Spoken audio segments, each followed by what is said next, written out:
The baby shower was perfect. Gilded balloons grazed the ceilings of our Tribeca loft.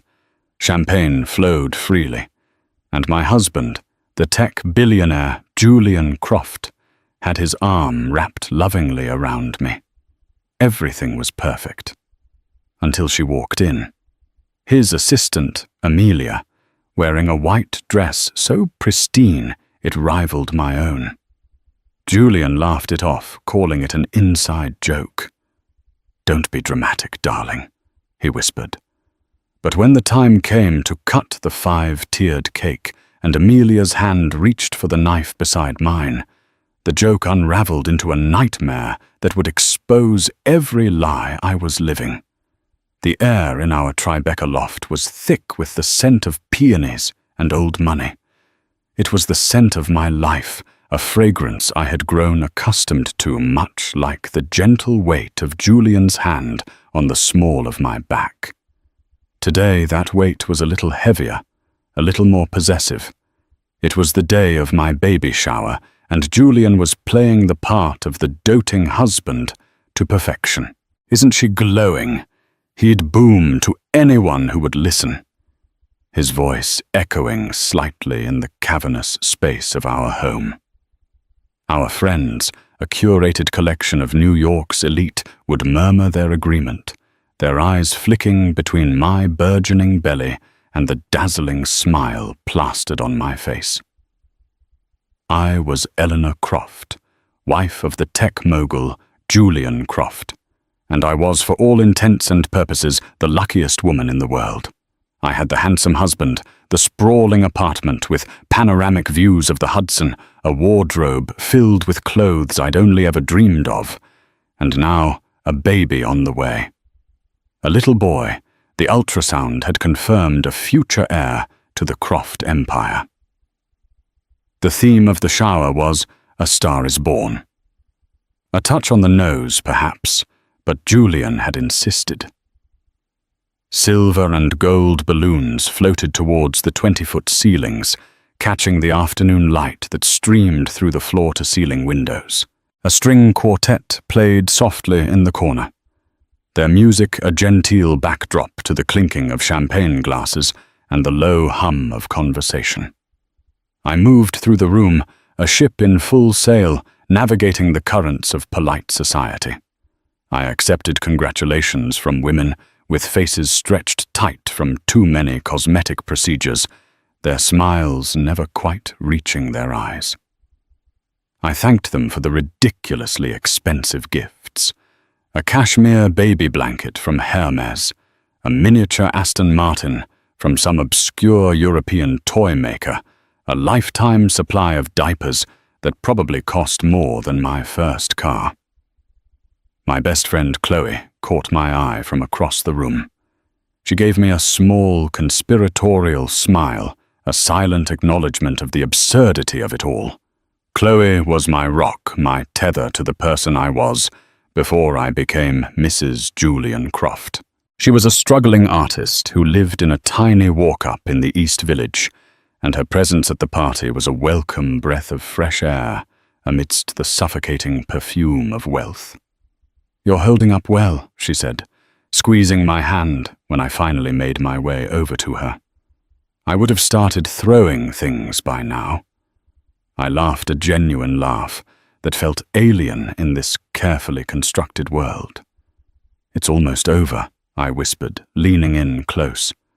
"Just a few more hours of this, and then I can put on my sweatpants and eat a whole pint of ice cream." "That's my girl, Chloe," said her eyes twinkling. "Just try not to let any of these harpies get to you. They'd kill for a life like yours." I knew she was right. On paper, my life was perfect. But lately, a nagging feeling of unease had started to creep in a tiny crack in the flawless facade of my gilded cage. It was the late-night phone calls Julian would take in his study, the hushed conversations that would stop the moment I entered the room. It was the way his eyes would sometimes glaze over when he looked at me, as if he were seeing someone else. I had tried to ignore it, to dismiss it as the anxieties of a first-time mother. But the feeling persisted, a dull ache in the pit of my stomach that even the most extravagant gifts and declarations of love couldn't soothe. The party was in full swing when she arrived. The string quartet had just finished a Vivaldi piece, and there was a momentary lull in the conversation. The double doors to our apartment swung open, and a woman stood silhouetted in the doorway. She was tall and slender, with a cascade of dark hair that fell over her shoulders. She wore a white dress, a simple, elegant slip of a thing that clung to her curves in all the right places. It was a dress that would have been appropriate for a summer wedding or a glamorous cocktail party. It was not a dress for a baby shower. A collective gasp rippled through the room. All eyes were on the woman in the white dress, and then as one they turned to me. I stood frozen, my hand instinctively going to my own dress, a pale blue confection that had been custom-made for the occasion. The woman in the white dress smiled a slow, deliberate smile that sent a shiver down my spine. She walked into the room, her heels clicking softly on the polished hardwood floors. She moved with a confidence that bordered on arrogance, her eyes scanning the crowd until they landed on Julian. "Julian, darling," she said, her voice a low, husky purr. "I hope I'm not too late." Julian, who had been in the middle of a conversation with a group of investors, turned at the sound of her voice. A flicker of something, surprise, annoyance, crossed his face before he quickly composed himself. "Amelia," he said, his voice a little too loud, a little too jovial. "What a surprise. I didn't think you'd be able to make it." He walked over to her, his movements stiff and unnatural. He placed a hand on her arm, a gesture that was meant to be casual, but looked anything but. "Everyone," he announced to the room. "This is Amelia, my new executive assistant. She's been an absolute godsend these past few months." Amelia smiled again, her eyes never leaving Julian's face. "I wouldn't have missed it for the world," she said, her voice laced with a meaning that was lost on no one in the room. The tension was palpable, a thick, suffocating blanket that had descended upon the party. The string quartet, sensing the shift in mood, struck up another tune, a frantic, discordant melody that only served to heighten the sense of unease. Chloe appeared at my side, her hand a comforting presence on my arm. "Who the hell is she?" she whispered. Her eyes narrowed in suspicion. "His assistant," I murmured the words, feeling like ash in my mouth. "He never mentioned her to me. An assistant who wears a white dress to her boss's wife's baby shower." Chloe scoffed. "Please, the woman is a walking, talking red flag." I wanted to believe that Chloe was wrong, that there was a perfectly innocent explanation for Amelia's presence, for her inappropriate attire, for the way Julian was looking at her. But the knot of fear in my stomach was tightening, and I knew with a certainty that chilled me to the bone that my perfect life was about to come crashing down around me. The party continued, but the atmosphere had changed. The light-hearted chatter had been replaced by hushed whispers, the air thick with unspoken questions and veiled accusations. I felt like an actress in a play going through the motions of a scene that had suddenly gone terribly wrong. I tried to avoid Amelia, to pretend that she didn't exist, but it was impossible. She was a magnet, drawing the attention of everyone in the room. She was charming and witty, with a laugh that was both infectious and irritating. She moved through the party with an ease that I, the hostess, could only envy. Julian, to his credit, seemed to be trying to diffuse the situation. He stayed by my side, his hand a constant presence on my back. He introduced me to people I already knew, his voice a little too loud, his smile a little too bright. He was overcompensating, and it was making me even more nervous. "She's a bit much, isn't she?" I whispered to him when we had a moment alone. He sighed, running a hand through his perfectly coiffed hair. "Amelia is Enthusiastic, he said, choosing his words carefully. She's a brilliant assistant, but she doesn't always have the best social graces. She wore a white dress, Julian, I said, my voice tight, to my baby shower. He chuckled a forced, hollow sound. I know. It's a bit of an inside joke. She's always trying to one-up me, to push my buttons. It's just her way. An inside joke. The words hung in the air between us, heavy and meaningless.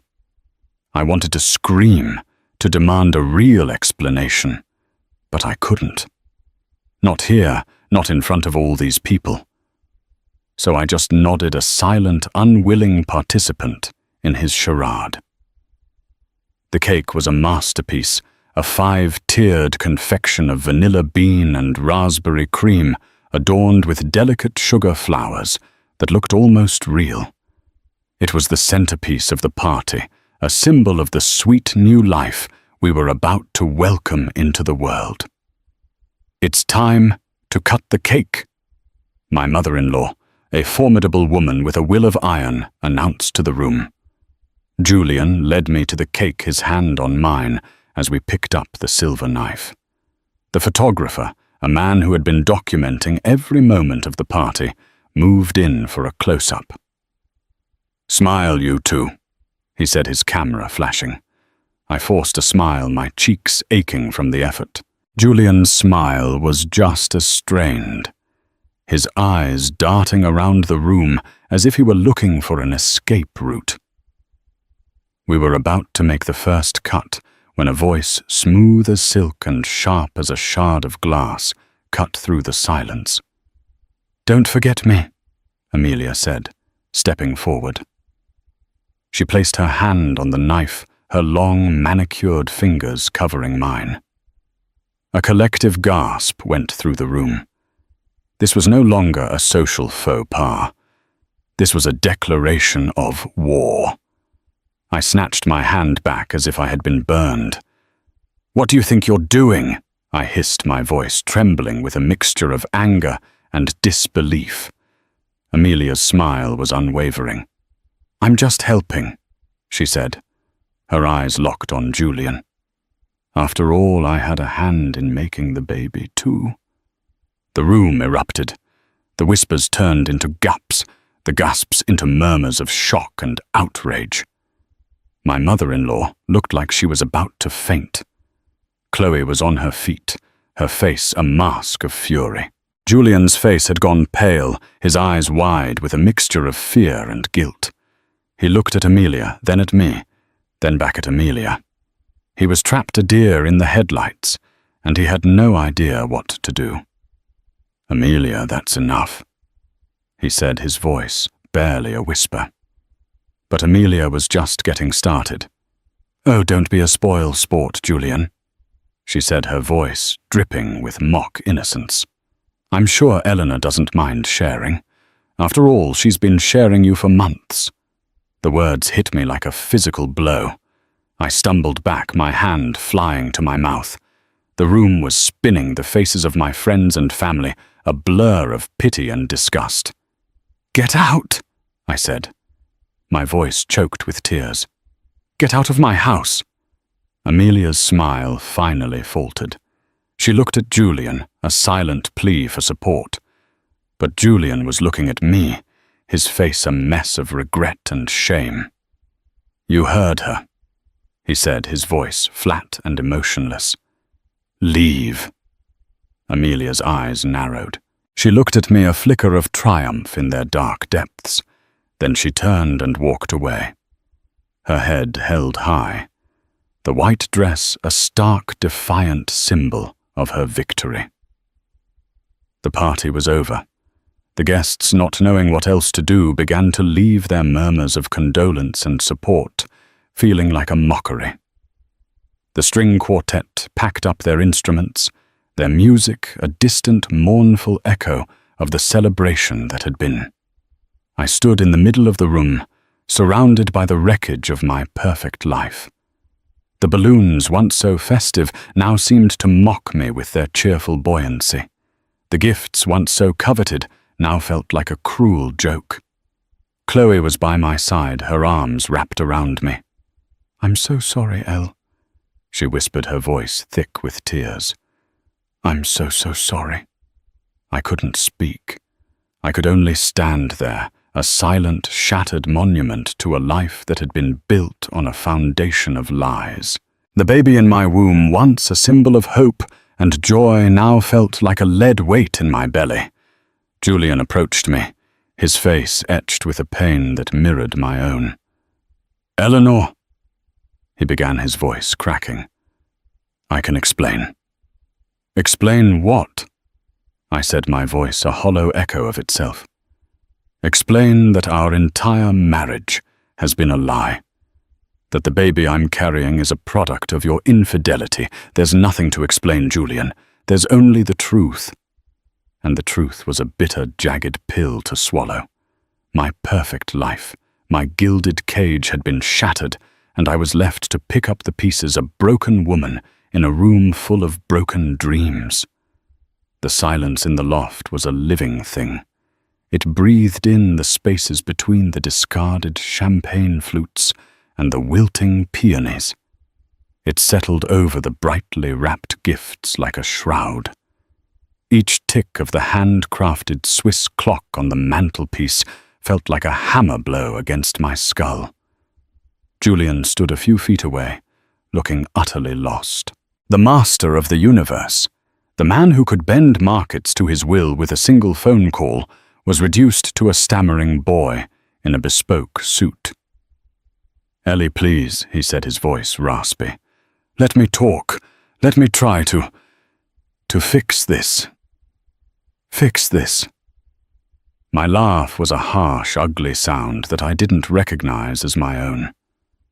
"Fix what, Julian?" "The fact that you brought your mistress to my baby shower. The fact that she announced in front of everyone we know that she had a hand in making the baby." I spat the words out, the taste of them vile on my tongue. "Or do you want to fix the last 9 months of my life, which have apparently been a complete and utter sham?" He flinched as if I had physically struck him. "It's not what you think, isn't it?" I stalked towards him, my rage a physical force propelling me forward. "Then what is it?" "Julian, was that just another one of your inside jokes? Was her hand on the cake knife some hilarious prank that I'm just too hormonal to understand? No, of course not. I didn't know she was going to do that. I didn't know she was even coming." "But she's your assistant," I pressed, jabbing a finger into his chest. "Amelia, you hired her months ago. You just forgot to mention her. A woman who looks like a supermodel and apparently shares your bed." "It wasn't like that." He insisted, his hands raised in a gesture of surrender. "It was a mistake, a stupid, terrible mistake, a mistake." I stared at him, my vision blurring with tears. "Which part was the mistake, Julian?" "The first time you slept with her, the 100th. Was it a mistake when you told her you loved her? Because a woman doesn't pull a stunt like that, unless she believes she has a claim." He had no answer. His silence was his confession. The affair wasn't a one-time lapse in judgment. It was a parallel life he had been living, a life in which I was an unwitting, inconvenient prop. Chloe, who had been quietly directing the catering staff to pack up, came to my side. "Eleanor, maybe you should sit down." She shot a venomous glare at Julian. "And maybe you should leave." "I'm not leaving my wife," Julian said, his jaw tightening. "She's not your wife right now." Chloe countered, her voice dangerously low. "She's my friend, and you've just detonated her life. So for the love of God, give her some space before she goes into labor on this very expensive rug." The mention of the baby sent a fresh wave of nausea through me. I swayed on my feet, and Chloe's arm was instantly around my waist, steadying me. "I'm calling my lawyer," I whispered the words, feeling foreign and final. Julian's head snapped up. The regret on his face was replaced by a flicker of the cold, calculating businessman I knew he was. "Eleanor, don't be rash. Let's not make this public. Think of the company. Think of the baby." "I am thinking of the baby." I finally shouted the sound raw and painful. "I'm thinking that I don't want my son raised by a law and a cheat. I'm thinking that I'd rather be a single mother than stay in this farce of a marriage for one more second." I turned and walked away from him, each step an agony. I went into the nursery, the one room in the apartment that felt untouched by the day's poison. It was a serene oasis of pale grey and soft white. A mobile of hand-carved wooden animals hung over the crib. Tiny clothes were folded neatly in the dresser. It was a room filled with love and anticipation, and now it felt like a tomb. I sank into the rocking chair, my body trembling uncontrollably. I wrapped my arms around my belly, a protective gesture. My son. He was the only innocent in all of this. He was the only thing that mattered. The next few days were a blur of hushed phone calls and legal consultations. I moved into a hotel, a sterile, anonymous suite that felt both like a prison and a sanctuary. Chloe was my gatekeeper, fielding calls from my distraught mother, my furious father, and a seemingly endless stream of so-called friends who were hungry for gossip. Julian, true to form, had already launched a PR offensive. His spokesperson released a statement about a private family matter and asked for privacy. There were whispers of a troubled young woman with a history of unstable behavior. They were trying to paint Amelia as a delusional stalker, a crazy ex-employee.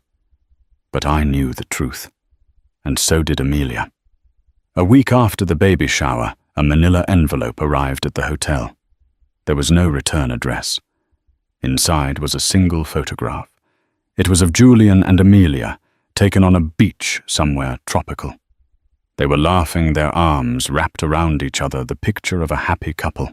On the back, in neat, cursive handwriting, were the words, "He told me he was going to leave you. He told me the baby was a mistake." The photograph was a cruel, calculated blow designed to inflict maximum pain. And it worked. The image burned itself into my memory, a permanent reminder of my husband's betrayal. My lawyer, a sharp, no-nonsense woman named Jessica, advised me to file for divorce immediately. "We need to get ahead of this," she said, her voice crisp and professional. "Julian's team is already trying to control the narrative. We need to tell our own story." But I couldn't bring myself to do it. The thought of a public, messy divorce, of our private pain being dissected in the tabloids, was more than I could bear. I was pregnant. I was vulnerable. And all I wanted to do was curl up in a ball and disappear. Julian, meanwhile, was relentless. He sent flowers, gifts, long, rambling emails filled with apologies and promises. He begged me to see him, to talk to him, to give him a chance to make things right. I ignored him. I deleted his emails without reading them. I had the hotel staff send back his flowers. I was building a wall around myself, brick by painful brick, and I was determined not to let him tear it down. One evening there was a knock on my hotel room door. I ignored it, assuming it was room service, but the knocking persisted, more insistent this time. "Eleanor, please, I know you're in there. It's me, Julian." My heart hammered against my ribs. I told the front desk not to let him up. How did he get here? "Go away, Julian," I called out, my voice trembling. "I'm not leaving until you talk to me," he said, his voice muffled by the door. I'll stand out here all night if I have to. I knew he would. He was stubborn, and he was used to getting what he wanted. With a heavy sigh, I unlatched the door and opened it a crack. He looked terrible. His suit was rumpled. His hair was a mess, and there were dark circles under his eyes. He looked like a man who hadn't slept in days. "What do you want?" I asked, my voice cold and flat. "To talk," he said, his eyes pleading. 5 minutes. That's all I ask." I hesitated, my hand on the doorknob. Every instinct was telling me to slam the door in his face. But there was a small, foolish part of me that still loved him, that still wanted to believe that there was a way to fix this. Against my better judgment, I opened the door and let him in. He stood in the middle of the room, looking awkward and out of place. "Thank you," he said, his voice barely a whisper. "You have 5 minutes," I said, crossing my arms over my chest. He took a deep breath. "I know I messed up, Eleanor. I know I hurt you in the worst possible way. But I love you. I never stopped loving you." I laughed, a bitter, humorless sound. "You have a strange way of showing it." "I know," he said, his voice cracking. "I got lost, confused. Amelia, she was a distraction, an escape. It didn't mean anything. It meant enough for you to risk our marriage," I countered. "It meant enough for you to lie to me every single day for months." "I was going to end it," he said, his voice desperate. "I swear to you I was going to end it. The baby. Finding out about the baby. It changed everything. I realized what I had, what I was about to lose." He took a step closer to me, his hands outstretched. "Please, Eleanor, don't throw us away. Let me earn back your trust.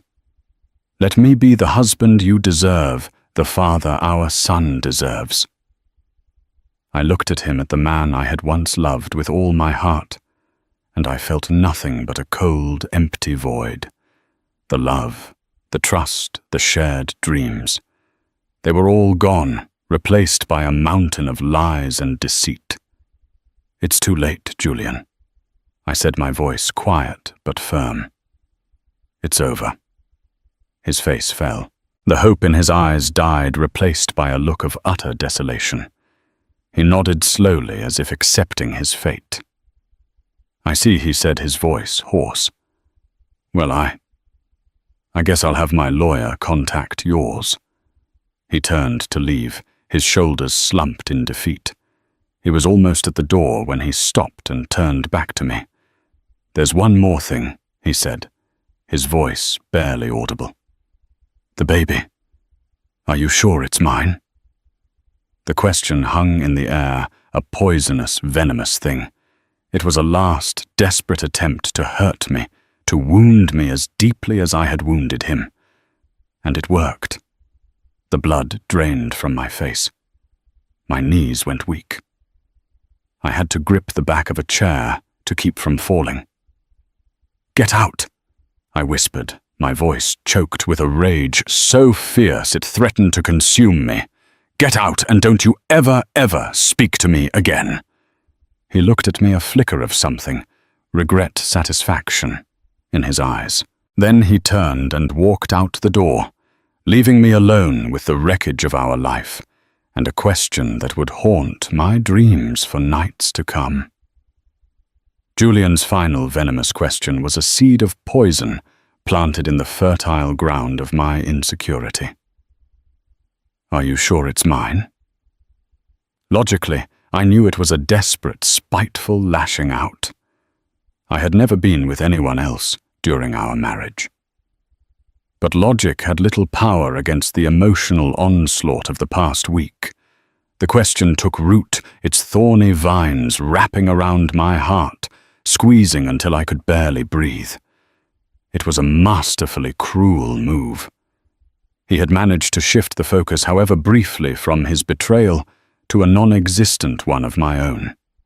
He was painting me with his own brush. The days that followed were a descent into a private hell. I replayed every moment of our marriage, searching for cracks I had missed, for signs that I had been blind to. Was there someone else? Had I, in a moment of loneliness or despair, sought comfort in another's arms? The answer was always no, but the question once asked refused to be silenced. My lawyer, Jessica, was furious. This is a classic narcissist's tactic. She fumed over the phone. He's trying to gaslight you, to make you doubt your own reality. It's a transparent attempt to gain leverage in the divorce proceedings. We need to shut it down hard. She suggested a paternity test, a definitive scientific answer that would put the matter to rest once and for all. I recoiled at the thought. It felt like a violation, a concession to his cruelty. But the more I thought about it, the more I realized that I needed it. Not for him, but for me. I needed to excise his poison from my system. The procedure was simple, a blood draw from my arm and a swab from Julian's cheek. He agreed to it immediately, his lawyer conveying a tone of reluctant necessity. It was all part of his performance, the concerned husband forced to take drastic measures because of his wife's erratic behavior. While we waited for the results, the world outside my hotel room continued to spin. The story of the baby shower had leaked, of course. The New York Post ran a blurry photo of Amelia in her white dress under the headline, "Billionaire Baby Mama Drama." The article was a masterpiece of innuendo and anonymous sources painting a picture of a sordid love triangle and a scorned wife. My parents, bless their hearts, wanted to fly in from Ohio to be with me. I told them not to. I couldn't bear their pity, their well-meaning but ultimately useless advice. I needed to get through this on my own. Chloe was my only lifeline. She came to the hotel every day, bringing me food I didn't want to eat and movies I didn't want to watch. She didn't offer platitudes or false hope. She just sat with me in the silence, a quiet, unwavering presence that kept me from completely falling apart. One afternoon, as we were aimlessly scrolling through Netflix, Chloe's phone buzzed. She glanced at the screen, and her expression darkened. "What is it?" I asked, my voice listless. "It's nothing," she said quickly, putting her phone away. But I saw the name on the screen. Amelia. "Why is Amelia texting you?" I demanded, sitting up straight. Chloe sighed, a look of guilt on her face. "She's been trying to contact you. I told her to go through your lawyer, but she's persistent." "What does she want?" "She says she has something to tell you." "Something you need to know. I don't want to hear anything she has to say." I said, my voice hard. "I know," Chloe said gently. "But what if it's important? What if it's something you can use against Julian?" The thought was a tempting one. I was no longer the naive, trusting woman I had been just a few weeks ago. I was a woman at war, and I needed all the ammunition I could get. Against my better judgment, I agreed to meet with her. We chose a neutral location, a small, quiet coffee shop in the West Village. I arrived first, choosing a table in the back corner, away from the prying eyes of the other patrons. Amelia arrived a few minutes later. She looked different from the last time I had seen her. The triumphant smirk was gone, replaced by a look of weary resignation. She was still beautiful, but there were dark circles under her eyes, and her movements were hesitant, almost timid. She sat down opposite me, her hands clasped tightly in her lap. "Thank you for meeting me," she said, her voice barely a whisper. I didn't answer. I just stared at her, my face a mask of cold indifference. She took a deep breath. "I know you hate me," she began, "and you have every right to. What I did, it was unforgivable. Then why are you here? I asked, my voice flat. Because you need to know the truth, she said, her eyes meeting mine. The whole truth. She proceeded to tell me a story that was both shocking and sickeningly familiar. She and Julian had met at a conference 6 months ago. He had pursued her relentlessly, showering her with gifts and attention. He had told her that his marriage was over, that he and I were only staying together for the sake of appearances. He had promised her a future, a life together. I believed him, she said, her voice cracking. I was a fool, I know. But he can be very persuasive. And the baby? I asked, my voice trembling. What about the baby? She looked down at her hands. He told me it was a mistake. He said you had tricked him into it, that you thought a baby would save your marriage. The words were a dagger to my heart. I had suspected as much, but hearing them spoken aloud by the woman he had chosen over me was a new kind of pain. Why are you telling me this? I asked, my voice hoarse. Because he's a monster, she said, her voice filled with a quiet fury. He used me. He used you. He destroys everything he touches. She reached into her purse and pulled out a stack of papers. She slid them across the table to me. They were printouts of emails, text messages, financial statements. This is everything she said. Proof of the money he spent on me. The trips we took, the promises he made. He's trying to paint me as a gold-digging whore, a delusional stalker. This proves that he's the liar. I stared at the papers, my mind reeling. It was a detailed, irrefutable record of their affair, a road map of my husband's deceit. Why are you giving this to me? I asked, my voice barely a whisper. You could use this to sue him to get a settlement. She shook her head. I don't want his money, she said, her voice filled with a bitter resolve. I just want him to pay for what he's done. To me and to you. She stood up to leave. He's not who you think he is. Eleanor, she said, her voice a parting shot. He's not just a cheat.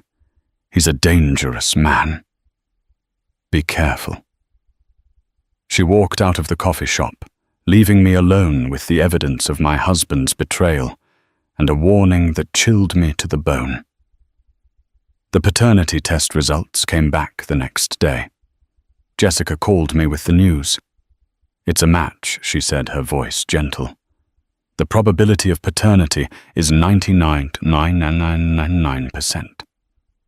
I should have been relieved. I should have felt vindicated. But I felt nothing but a profound, soul-crushing emptiness. The test had proven what I already knew, but it had also solidified the fact that I was tied to Julian forever through this child. That night I couldn't sleep. Amelia's words echoed in my head. He's a dangerous man. Be careful. What did she mean? Was it just the bitter words of a woman scorned? Or was there something more? Something darker lurking beneath the surface of the man I had married, driven by a sudden, urgent need for answers. I got out of bed and opened my laptop. I started digging, going through old files, emails, financial records that I had never paid much attention to before. I started with the company Croft Enterprises. It was a tech behemoth, a darling of Wall Street, a company that had made Julian a billionaire. But as I delved deeper into the company's finances, I began to see things that didn't add up. There were shell corporations' offshore accounts, a tangled web of transactions that seemed designed to obscure rather than to clarify. I didn't know what I was looking for, but I knew that I had to keep digging. I was no longer just a woman fighting for a fair divorce settlement. I was a woman fighting for her life and for the life of her unborn child. The deeper I dug, the darker the picture became, and I began to realize that Julian's infidelity was just the tip of the iceberg. The real story, the one that had the power to destroy him completely, was buried deep within the heart of his empire, waiting to be unearthed. And I was the only one who could bring it to light. The documents Amelia had given me were a Rosetta Stone unlocking a language of deceit I was only beginning to understand. Cross-referencing her records with the financial data I was pulling from the shared servers, I still had access to a horrifying picture began to emerge. This wasn't just about hiding an affair. This was about hiding an empire built on sand. I spent my days in the sterile quiet of the hotel suite, a bizarre parody of the work-from-home life. Chloe would bring me salads and green juices, her brow furrowed with worry. "You look like a hacker in a spy movie, Elle. Are you sure you should be doing this?" "I'm sure I have to," I'd reply, not taking my eyes off the screen. Julian's company, Croft Enterprises, was lauded for its revolutionary AI-driven logistics software, Nexus. It was the golden goose, the engine of his billions. But the numbers weren't adding up. The reported profits were astronomical, far exceeding even the most optimistic projections for the industry. I found a discrepancy, a small one at first. A numbered company registered in the Cayman Islands, Viridian Holdings, had received a substantial payment from Croft Enterprises for consulting services. There was no record of any work product, no reports, no deliverables. It was just a multi-million-dollar wire transfer into the ether. Then I found another payment to a different shell company, and another. They were all disguised as legitimate business expenses, but they all led to anonymous offshore accounts. It was a sophisticated money laundering scheme, elegant in its complexity. But where was the money coming from? And where was it going? Amelia's documents provided the missing link. Tucked away in her printouts of text messages was a conversation I had initially overlooked. It was a heated exchange about a shipment being delayed at the port of Newark. Amelia. "The contact is getting nervous. He says customs is asking questions. Julian, handle it. Remind him what he gets paid for. Nexus will reroute the container. No one will look twice." Nexus, his brilliant logistics software. It wasn't just for optimizing shipping routes for legitimate businesses. He was using it to manipulate shipping manifests, to create blind spots in the global supply chain. He was a digital pirate, using his own technology to smuggle goods past customs officials. But what was he smuggling? The answer came in the form of an encrypted folder I found buried deep within Julian's personal server. It was labeled Project Nightingale. It took me 2 sleepless nights and a dozen YouTube tutorials on basic cryptography to crack it. Inside were not documents but photographs and ledgers. The photos were of priceless artifacts, ancient statues, manuscripts, paintings by old masters that were listed as missing or destroyed on international art crime databases. The ledgers were a chilling record of his clients, ruthless oligarchs, shadowy arms dealers, and private collectors with a taste for the illicit. He wasn't just a cheat and a liar. He was a high-tech art thief, a criminal on a scale I could barely comprehend. The money he was laundering wasn't just from his company's inflated profits. It was from the sale of stolen history, of irreplaceable cultural treasures. My blood ran cold. Amelia's warning echoed in my ears. He's a dangerous man. This wasn't just about financial ruin.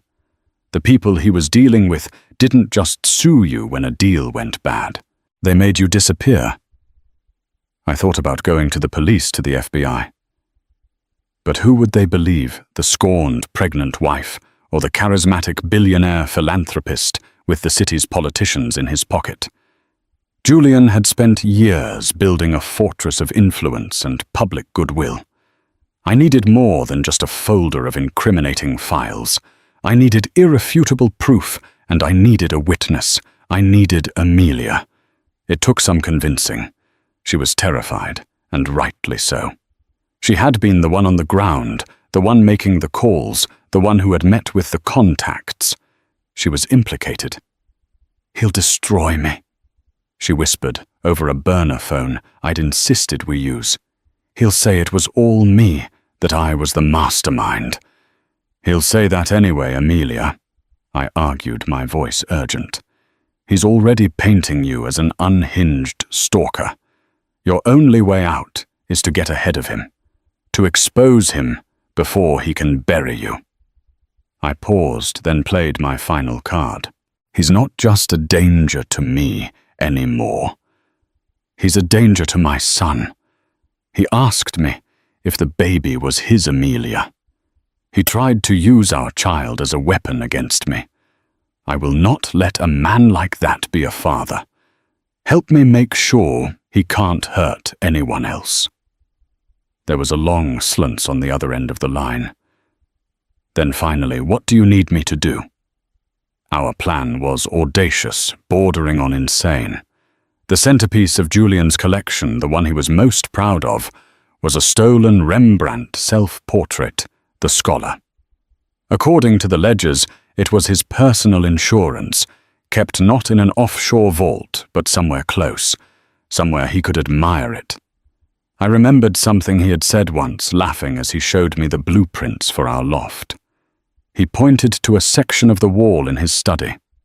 "Panic room," he'd said. "Completely soundproof reinforced steel, in case of a zombie apocalypse." At the time, I'd thought it was a joke, another one of his extravagant billionaire toys.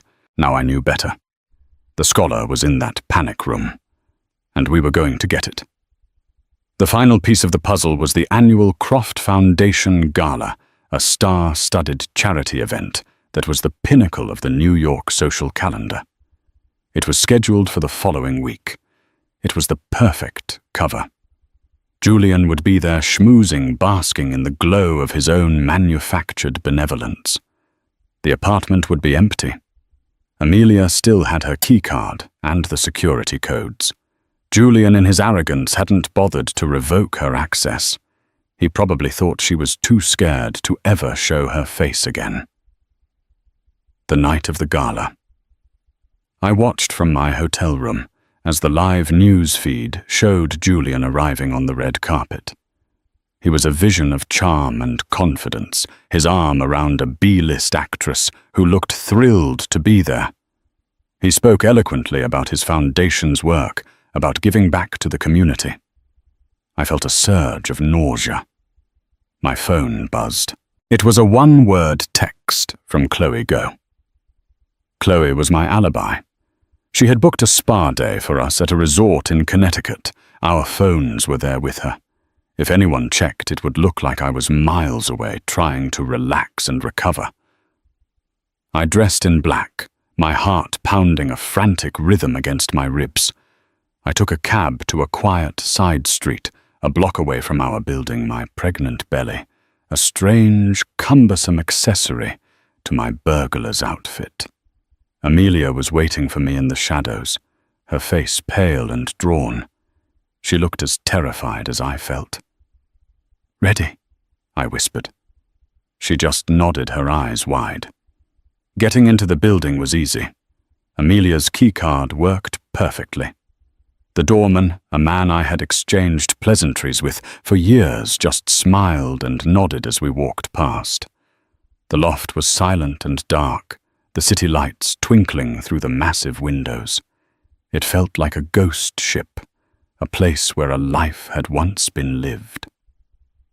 Julian's study was at the end of the hall. The door was locked, but Amelia had a key. Of course she did. The panic room was hidden behind a bookshelf, just as I had suspected.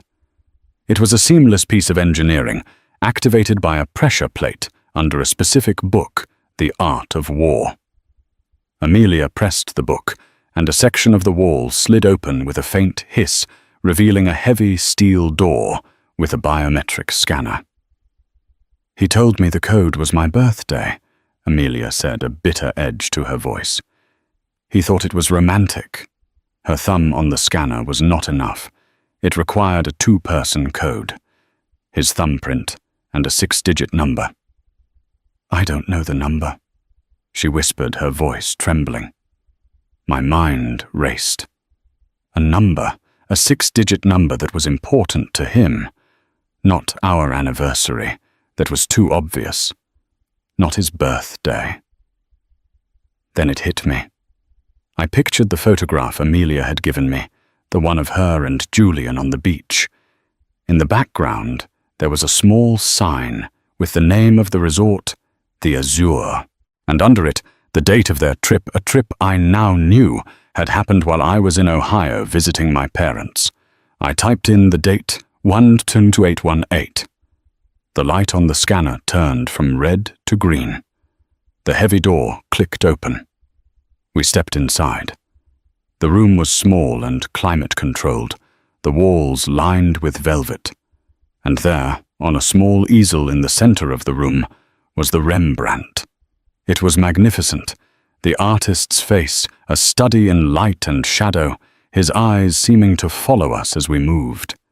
Amelia stared at it, her face a mixture of awe and disgust. "I can't believe it," she whispered. "It's real." We had a plan. We weren't going to steal the painting. That would just make us criminals. Instead, we were going to expose him. I took out my phone and began to take pictures documenting every detail of the painting, the panic room, the ledgers I had found on his server. Amelia, meanwhile, placed a tiny, almost invisible GPS tracker on the back of the painting's frame. We were just about to leave when we heard the sound of the front door opening. My heart stopped. It was too soon. The gala wasn't supposed to be over for another 2 hours. We heard his voice, and then the actress's giggling laugh. They were coming this way. We were trapped. Julian's footsteps grew closer, the casual click of his dress shoes on the hardwood, a death knell to our plan. Trapped in the steel vault with the evidence of his entire criminal empire surrounding us, Amelia and I exchanged a look of pure terror. The door was still ajar. He was heading for his study for us. My hand flew to my belly, a desperate, primal instinct to protect my son from the monster just a few feet away. This was it. The joke was over. The lie was exposed.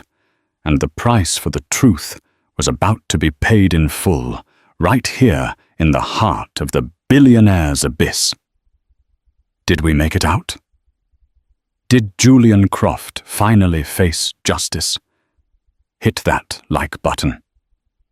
If you need to know what happened next, don't forget to share this with someone who loves a good story and subscribe to my channel for more real-life drama. You won't believe how this story ends.